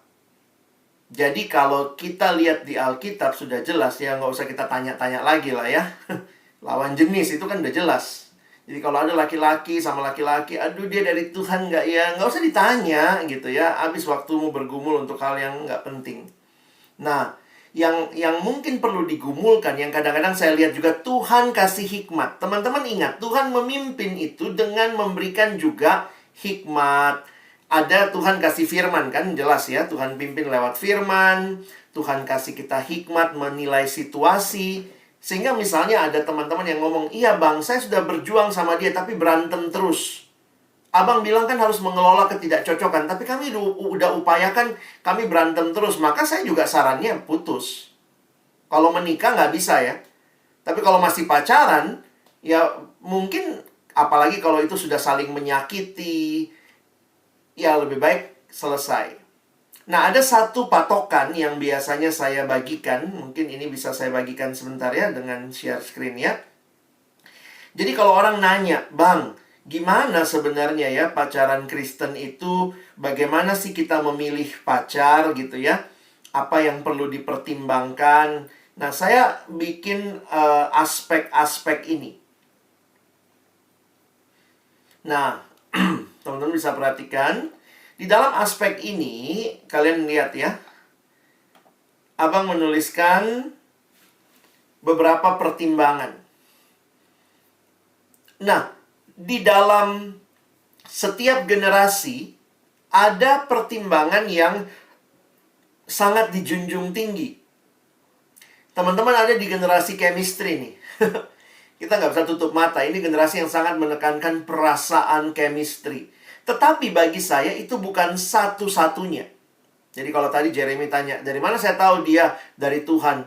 Iya, kalau dapat chemistry-nya. Nggak juga. Tapi perlu chemistry nggak dalam pacaran? Perlu, yang tadi abang bilang, mesti dibangun.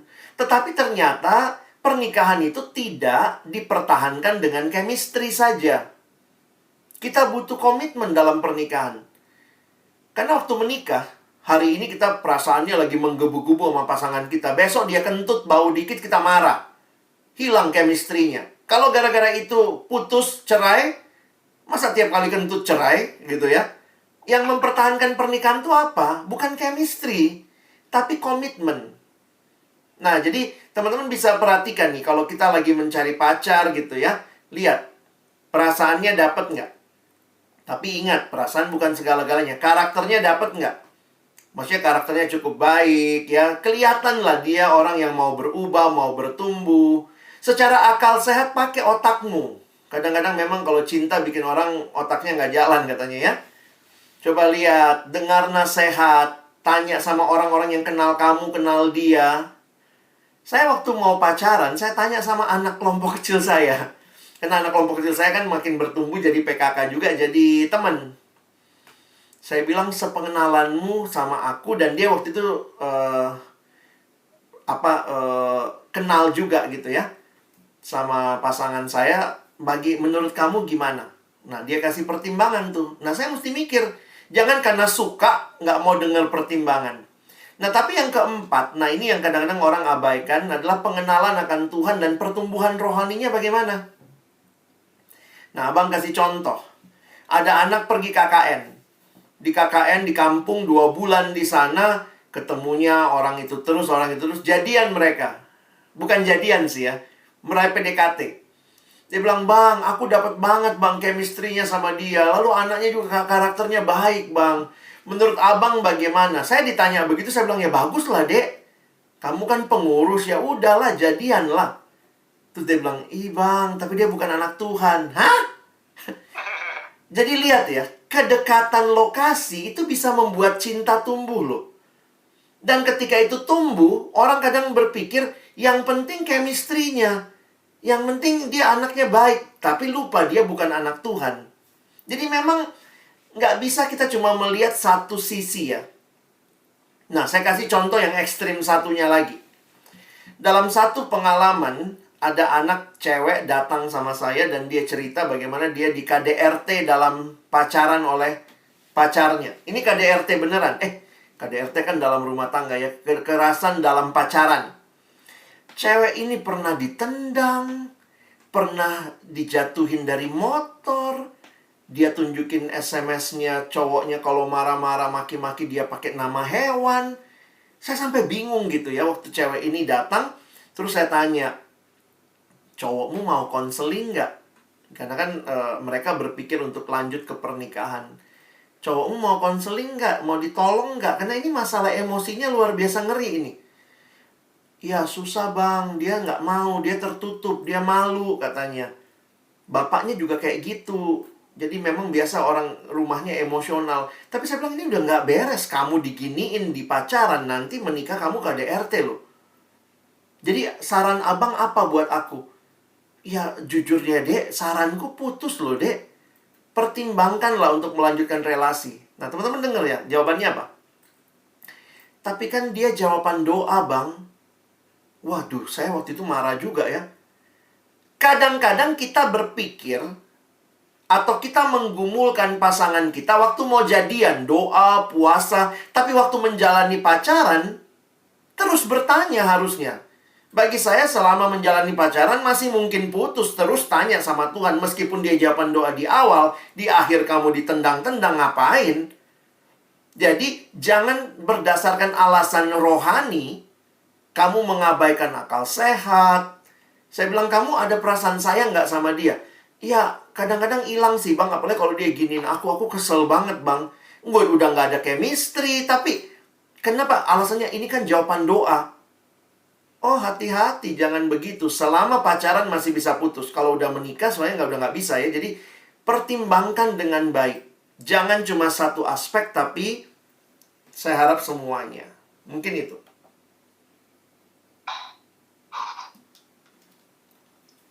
Oke Bang, thank you Bang. Oke Bang Jeremy, mungkin ada pertanyaan lagi? Iya, aku terkait di pertanyaan simpel sih Bang. Tadi kan abang bilang kan selama masih pacaran, masih boleh nyambung putus gitu lah ya kan Bang.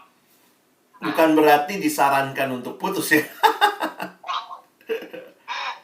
Nah, jadi Bang, kan biasanya Bang, masuk di tengah-tengah hubungan orang itu kan enak Bang gitu. Nah, boleh nggak sih Bang waktu misalnya nih, ini ada pacaran lah gitu.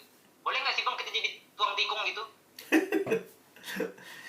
Ya, kalau bicara etikanya ya enggak lah. Karena saya melihat sebenarnya makanya gini, dalam etika berpacaran sebaiknya selesaikan setiap relasi dengan baik sebelum memulai yang baru. Memang yang jadi masalah begini, sesudah berapa lama putus baru boleh mulai lagi. Nah, ini juga saya ketemu beberapa orang yang mengatakan, ya sebaiknya jangan misalnya putus hari ini, besoknya jadian lagi sama orang lain gitu. Itu kan, ya walaupun kita nggak bisa tutup mata, ada kemungkinan itu terjadi. Tapi, itu kayak menyepelekan relasi yang sudah dibangun lama gitu. Jadi memang, ya mungkin butuh waktu. Karena kalau tidak, ini realita yang di lapangan ya. Beberapa orang yang cepat cari pacar baru sebenarnya itu pelarian. Dan itu sebenarnya juga tidak sehat. Khususnya buat teman-teman yang korban pelarian, kamu dapat pacar ketika dia baru putus belum lama terus sudah pacaran sama kamu, pastikan ya, dia jadian sama kamu bukan karena kasihan sama kamu. Kalau dia masih punya rasa sama yang lama lalu sama kamu, ini cuman karena pas di masa dia terpuruk, kamu datang, kamu apalah. Kayak yang gitu-gitu bagi saya agak sedih sih relasi seperti itu. Jadi lebih baik kita memastikan. Makanya saya juga ingatkan ada satu cewek datang, Bang dia baru putus sebulan, dia udah deketin aku. Menurut abang gimana? Saya bilang ya kalau kamu merasa cocok, mungkin nggak kamu tambah waktu bergumul supaya menguji dia juga. Ya akhirnya mereka sepakat tambah 6 bulan gitu ya, untuk bisa menguji juga. Karena kalau tidak, ya bayangkan ya misalnya dia tiba-tiba jalan sama kamu tapi sebenarnya yang di dompetnya masih ada foto pacarnya gitu, yang udah 6 tahun pacaran sama dia, kan gimana perasaanmu ya, kira-kira begitulah. Nggak mudah deh, nggak mudah. Gitu Ya, tuh ada kan. awal ada akhir ya, teman-teman. Oke, tadi aku melihat ada yang raise hand, ada Bang Polisan, mungkin boleh langsung on mic on cam Bang. Iya, shalom semuanya teman-teman. Halo. Pertanyaan Bang Alex begini, aku ingin bertanya di sisi lain, bagaimana kalau misalkan kita juga sering melihat gitu dan melihat bahwa ada yang misalkan kata selibat gitu. Tetapi aku melihat kata selibat ini bukan kata selibat yang dalam arti negatif atau kurangnya secara kekristenan gitu. Tapi aku melihat selibat di sini adalah adanya panggilan hidup seperti itu, Bang Alex. Nah, aku melihat banyak sekali misalkan orang-orang yang selibat dalam panggilan hidup. Nah, tetapi di sisi lain aku melihat di Kejadian 2 ayat 18 seperti yang Bang Alex sampaikan, itu bahwa di situ secara teologis itu bahwa nggak baik manusia itu sendiri gitu. Nah, apakah memang di situ bisa disebutkan sebagai panggilan khusus gitu untuk para biasanya kan wanita ataupun pria gitu, dia merasa tidak butuh menikah karena lebih fokus misalkan kepada entah itu penginjilan seperti itu apa, atau dia menjadi seorang misionaris seperti itu. Nah, itu tanggapan Bang Alex itu bagaimana Bang? Baik, makasih Kolisan. Saya melihat, makanya saya bilang tadi, kalau lihat ayat Kejadian 2, saya tidak hanya melihat itu dalam konteks pernikahan, tapi saya melihatnya juga dalam konteks lebih luas, sebagai kemanusiaan yang membutuhkan manusia lain. Ya, yang saya bilang tadi, manusia makhluk sosial, itu sebenarnya rancangan Allah. Memang secara eksklusif, akhir dari Kejadian 2 itu Adam dan Hawa di hadapan Tuhan bersatu. Mereka keduanya telanjang tapi tidak merasa malu. Nah, itu kita menghayatinya sebagai relasi pernikahan. Tetapi secara lebih luas, maka itu ayat itu bagi saya tidak hanya bicara pernikahan. Nah, dalam konteks itulah saya melihat, saya pikir kita mesti cukup jelas. Menikah itu panggilan, tidak menikah itu pun juga panggilan. Nah, mungkin yang tadi Kolisan bilang bahwa ada orang yang memang dipanggil untuk misalnya demi pekerjaan Tuhan, maka dia selibat, tidak menikah. Maka saya melihat itu adalah sesuatu yang panggilan Tuhan yang dinyatakan. Dibilang panggilan khusus, saya juga agak takut itu menjadikan itu seolah-olah khususnya itu lebih tinggi daripada yang lainnya. Saya pikir sih tidak. Jadi, makanya saya meyakininya dua-duanya adalah panggilan. Nah, logikanya sederhananya begini. Ada orang yang sudah bisa dengan cepat meyakini tidak menikahnya itu. Tetapi ada orang lain yang memang dia jalanin aja hidup sampai kemudian dia dapat pasangan. Jadi, saya harus ingatkan bahwa menjadi single itu ya harus dijalani. Sebelum kamu menikah, kamu single. Tetapi sesudah kamu menikah, ketika misalnya pasangan kita meninggal duluan, kamu single lagi. Jadi jangan melihat menikah panggilan, tidak menikah bukan panggilan, atau itu panggilan lebih khusus. Saya melihatnya kepada begini. Baik kamu menikah, maupun kamu tidak menikah, kamu dipanggil melayani Tuhan. Nah, tetapi ada orang-orang dalam panggilan yang lebih jelas Tuhan berikan, dia mengambil komitmen langsung tidak menikah. Misalnya kayak pastor, suster. Tapi buat teman-teman yang lain, selama engkau belum menikah, maka engkau single, tetap layani Tuhan. Jadi jangan kesannya nanti, kalau nanti saya masuk dalam selibat lah, baru saya mengkhususkan diri melayani Tuhan. Mungkin kalau kalian mau lebih jelas, bisa dengarkan penjelasan di YouTube saya dari Pastor Yosia Yusuf, ya. Dia membahas soal singleness. Nah, bagi saya pendapatnya Pastor Yosi cukup clear ya, bahwa ini dua-duanya panggilan. Jadi jangan merasa, karena dulu juga saya punya pemahaman begitu. Panggilan umum tuh menikah. Tidak menikah itu panggilan khusus. Tapi ternyata kan banyak orang sebelum menikah pun sebenarnya dia kan single. Makanya saya harus ingatkan ya, dua-duanya panggilan yang dua-duanya harus dipakai untuk memuliakan Allah. Sebelum kamu menikah, kamu single. Kira-kira sesudah kamu menikah, kamu mungkin single lagi karena salah satunya meninggal. Jadi, kalau kamu mungkin kaitkan dengan yang khusus-khusus itu ya, yang dapat panggilan khusus, yang orang bilangnya panggilan khusus karena kayak disumpah gitu ya, selibat. Tapi di dalam kekristenan, karena kita yang mungkin sebagian besar bukan Katolik, kalau di Katolik itu kan ada janji sumpah setia. Terus buat kita yang Protestan, gimana menghayati selibat? Ya hayatilah selama kamu single, ya kamu belum menikah, ya kamu tanda kutip selibat. Mungkin konsep umumnya begitu kali. Baik, Bang Alex. Terima Ya, kasih, Bang. sama-sama. Oke, Bang Alex, thank you. Ini ada yang DM saya dari klien pribadi, mungkin anaknya introvert kali ya. Terus nggak mau Disebut namanya. terus juga ya namanya. Nah, dia ini ada nanya, Bang, kalau kita lagi kagum dengan seseorang, tapi dia bukan anak persekutuan, cuma kan dia seiman, gimana cara kita mengetahui pertumbuhannya yang selama ini kita lihat kehidupannya baik? Bagaimana proses untuk lebih yakin ya, meyakinkan diri gitu, Bang? Iya, thank you ya. Kita butuh relasi sih ya, dan relasi itu harus diciptakan. Kamu lihat artis Korea, hidupnya baik, dia Kristen, kamu juga bisa kagum tuh ya. Tapi apakah dia cocok jadi teman hidup, yang mesti bangun relasi? Nah, bangun relasinya ini gimana? Nah, ini yang saya tanyakan, mungkinkah pakai orang lain yang memperkenalkan kalian gitu? Dan termasuk juga masuk akal nggak? misalnya aksesibel nggak? Jangan sampai dia ada di negara mana, terlalu jauh dari kita. Walaupun tidak ada yang mustahil dengan dunia yang borderless begini ya, tapi saya tetap melihat ya Tuhan kasih kita akal budi lah untuk berpikir. Nah, bagaimana menciptakan hal itu ya? Kalau Pak Mangapul Sagala mengatakan ciptakanlah kebetulan-kebetulan yang direkayasa. Ya. Jadi misalnya nah ada lah ya, saya buka kartu sedikit tapi mudah-mudahan orangnya nggak ada di sini ya.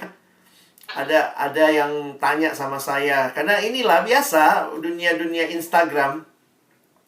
Abang, aku suka sama salah satu orang di Instagram Abang. Abang sering komenin dia, Bang. Abang sering nge-like fotonya. Ternyata kelihatan semua gitu ya. Dia stalkerin saya untuk stalkerin anak itu ya. Jadi dia tanya sama saya, aku lihat hidupnya kok aku kagum ya, Bang. Anaknya baik ya. Kayaknya dia cinta Tuhan ya, Bang. Dan kemudian karena saya kenal adik ini, saya bilang iya. Dan dia juga belum punya pacar. Gimana ya, Bang? Memulai relasi karena kami di kota yang berbeda. Saya pun cuma lihat dia gara-gara Instagram Abang gitu. Ya, saya bilang mesti coba bangun relasi gitu ya. Jadi karena dia perempuan, yang dia sukai ini laki-laki di Instagram saya, maka ya saya coba ajarin gitu ya. Cobalah misalnya kalau dia bikin status, kamu like, terus kirim DM. Makasih ya, Bang, statusnya sungguh memberkati. Dan memang yang jadi berkat kan, namanya dia posting sesuatu yang biasanya rohani atau apa. Nah, saya bilang coba aja lihat dalam percakapan dibales nggak, direspon nggak. Itu kan bisa. Jadi begini loh, memulai relasi itu banyak cara. Dan salah satunya, ya kita kan punya medsos gitu ya. Coba komunikasi di situ. Tanya sesuatu. Saya bilang coba tanya. Misalnya kalau lagi lihat si abang ini lagi begini. Tanya, Bang, thank you ya statusnya. Oh ya, Bang, ada yang bisa didoain nggak? Itu kan semua harus direkayasa ya. Untuk menciptakan relasi. Nanti kau lihat, aku bilang, kau pasanglah di DM fotomu yang agak manis gitu ya. Itu bukannya menipu, kan namanya kau mau kenalan. Orang itu kan nggak mungkin kalau nanti dia lihat IG-mu nggak ada fotonya, terus kemudian suka komen-komen, dipikir siapa. Makanya aku bilang, cobalah pasang wajahmu yang manis, yang cantik gitu ya. Terus coba bangun relasi. Nah mungkin gitu kali ya, Thalia ya. Jadi bukan hal yang aneh-aneh juga. Jangan pikir, itu orang duniawi. Pokoknya kalau aku doa, Bang, sampai Tuhan menggerakkan dia. Tuhan datang pun nggak bergerak dia. Ya, Bang, kebanyakan kita anak-anak persekutuan ini kan kalau bangun relasi pasti mulainya dengan mendoakan. Terus kalau bisa berKTB bersama, berdoa bersama gitu kan. Ada juga yang nge-DM saya juga nih dari chatroom. Ada 2 orang yang mungkin introvert ya kayaknya ya.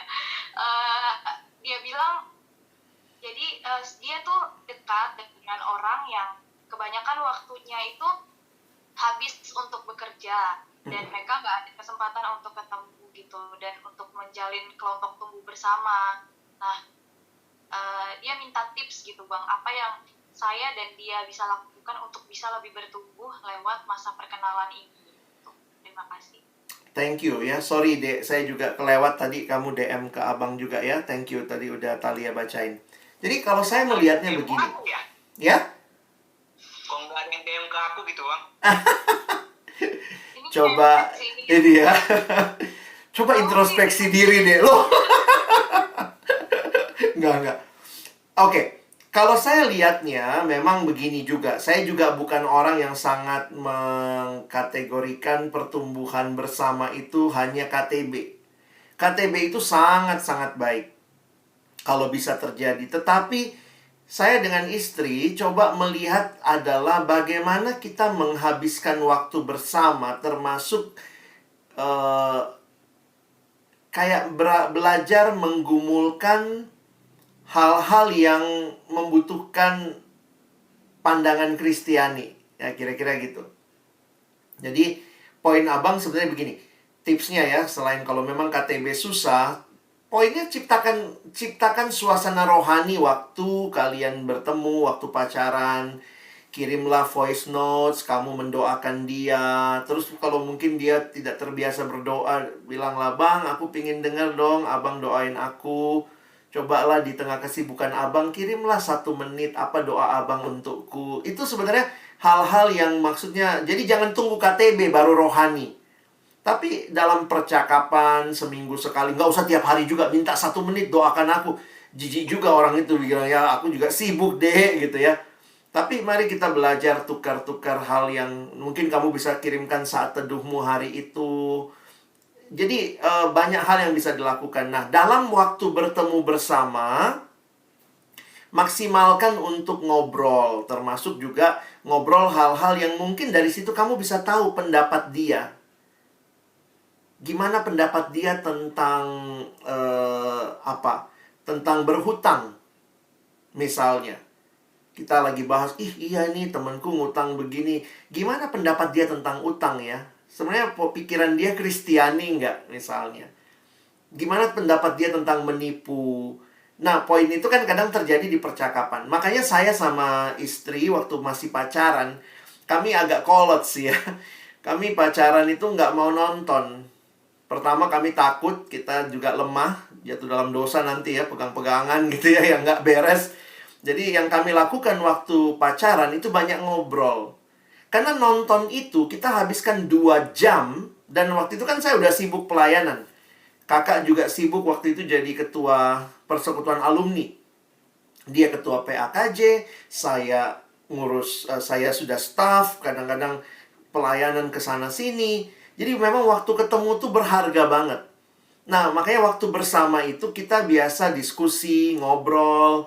Kalau nonton film itu kan kamu diem, saya diem, kita lihat hal yang sama, tapi nggak ada komunikasi. Jadi makanya maksimalkan, bukan hanya nonton. Silakan nonton juga nggak apa-apa ya, asal bisa jaga kekudusan, jangan main-main sama gelap-gelap ya. Tapi sisi yang lain, maksimalkan pertemuan untuk ngobrol, supaya bisa tahu juga. Kalau ternyata kamu lihat, wih pikirannya nggak Kristiani banget tentang hal itu. Nah, nanti kamu bisa jadi nggak mesti pakai bahan KTB. Kamu cariin, "Bang, ada artikel ini bang, aku dapat di warung sate kamu.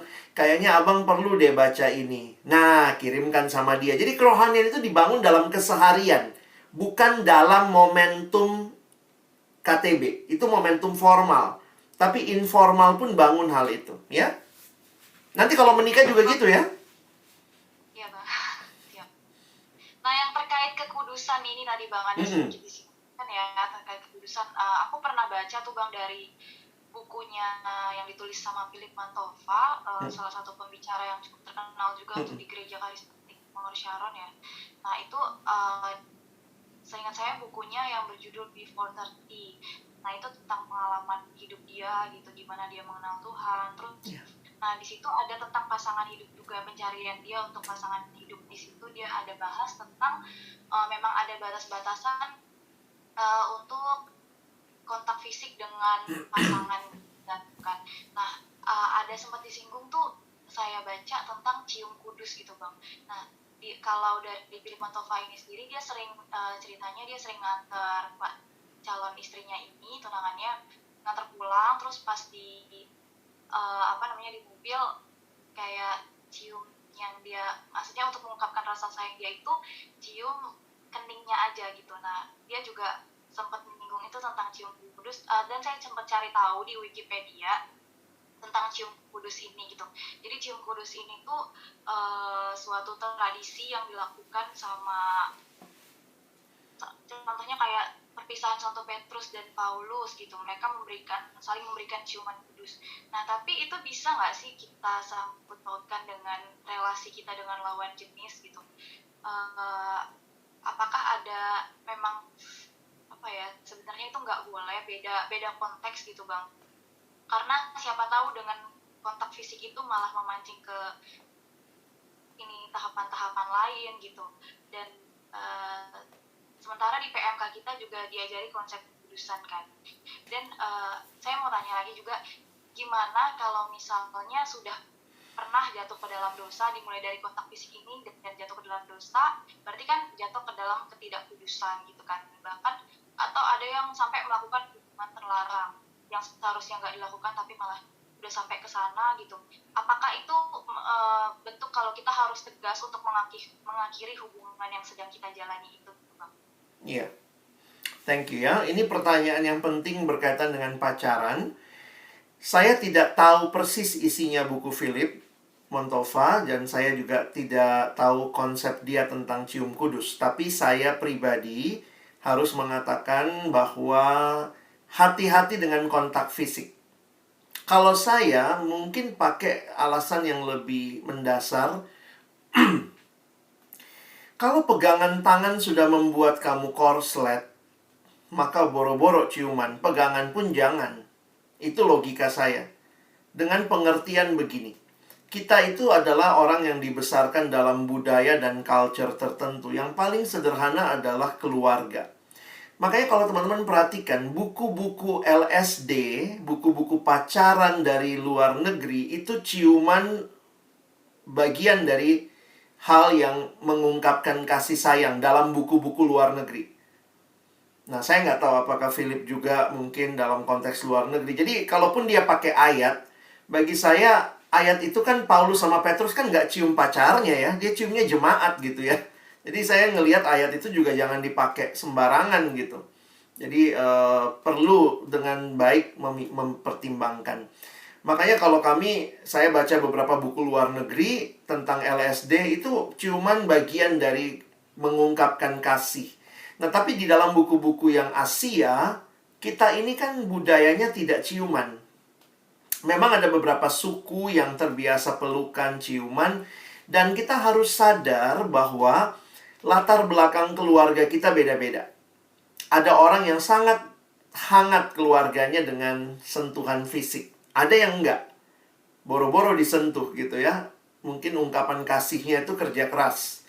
Bapaknya kerja keras, mamanya kerja keras, itulah aku mengasihimu.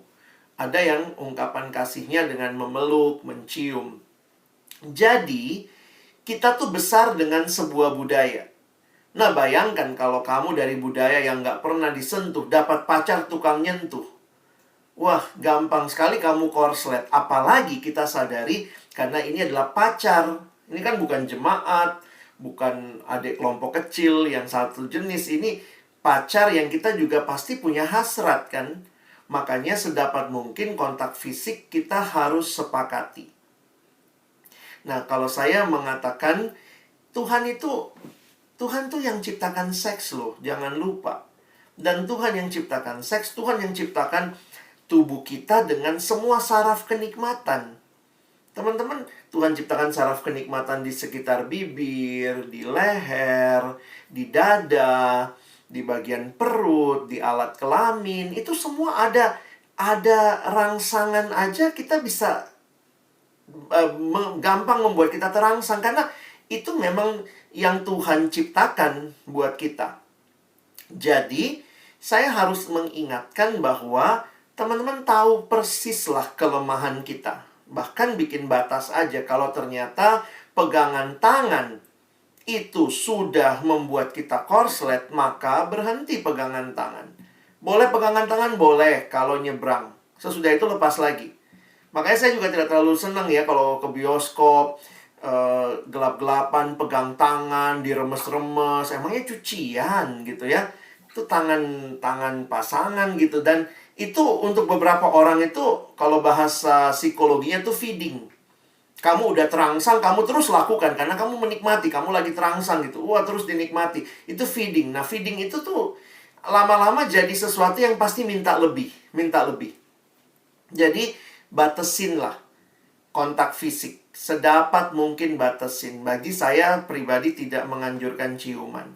Kalau orang tanya, jadi abang waktu sama kakak pacaran gimana? Kami pacaran 3,5 tahun. Saya cium dia itu 3 kali. Saya ciumnya di pipi waktu dia ulang tahun dan di depan keluarganya. 3 tahun berturut-turut. Sekali di kantor waktu itu ya, di perkantas, ya saya cium pipi.